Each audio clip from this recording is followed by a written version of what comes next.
I have been blessed. I have a beautiful life with very few downfalls. I can also say the same for most of my friends back home. We live in a safe, upper middle class community with little to no crime. My city is a very tight-knit group that always enjoyed each other's company. Our football team had even just won CIF and took second in state. Some may say that this is the peak of our city. However, everything changed May 9th. A junior who had been my teammate for the previous 3 years was supposed to be celebrating his birthday with his family and friends. His name was Brendan. We called him B-Ren for short. He wasn't very big, fast, or even smart, but he had a heart. He didn't start on our team, but occasionally, when he saw the field, he would light someone up and the team would clear the benches in excitement. B-Ren also had one very special thing about him. He always smiled. He was literally famous for his smile in my town. I can't even begin to describe how contagious it was. The day before the last time I saw him, we were playing drinking games at a party that was supposed to be for Cinco de Mayo. And Cinco de Mayo was a few days before, but in high school we just pushed it to the weekend. Anyways, that night, I went home thinking it was just like any other Saturday night. I woke up fairly early, however, which is kind of rare for Sundays, but something definitely wasn't right.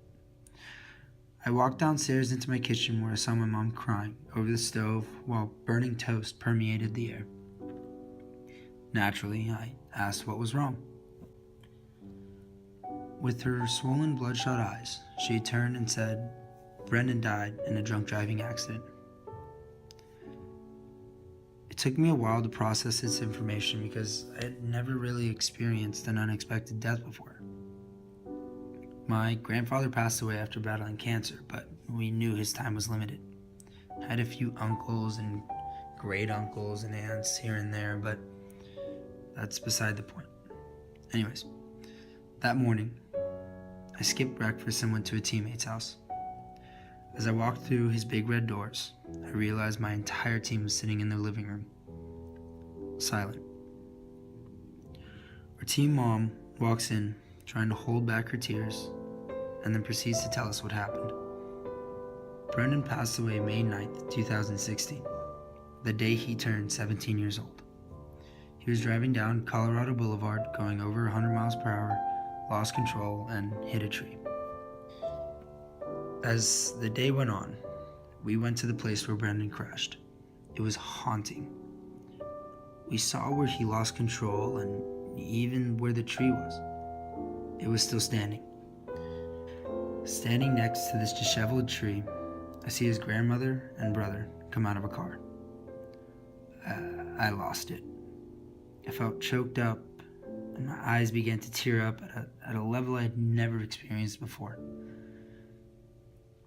Brendan's grandmother was a strong woman who was very active in our community. She was always involved in philanthropy programs or after-school programs or anything. We all knew who she was, and to see her in such a state devastated us. Brendan's brother was also a freshman, attending the same high school as us. We didn't really know him as well because he was younger. Trying to stay strong, I gave them a hug and said my condolences. His grandmother looked at me and the other team captains and asked if we could say a speech at his funeral in a few days. We graciously accepted her offer and then left to prepare. For the next few days, school just didn't exist. I mean, we went, but since everyone was so close, even the teachers couldn't teach. We accomplished nothing. But a few days passed and I found myself standing at the podium with 3 friends to my left and a closed casket beside me.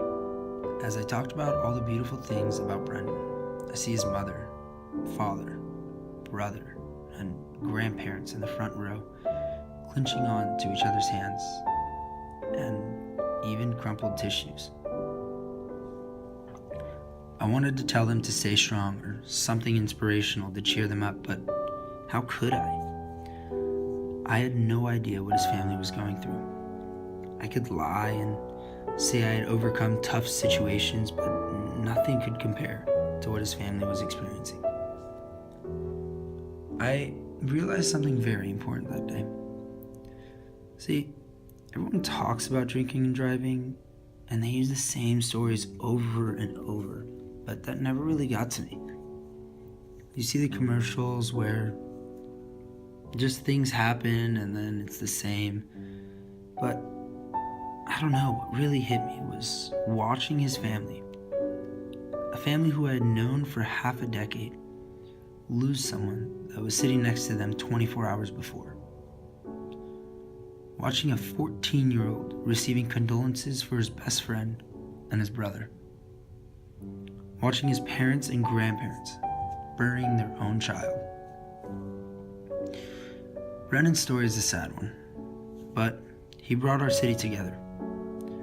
He will be deeply missed, and I will never forget the fact that his accident taught me the value of life. And with everything I do, he will always be in the back of my mind.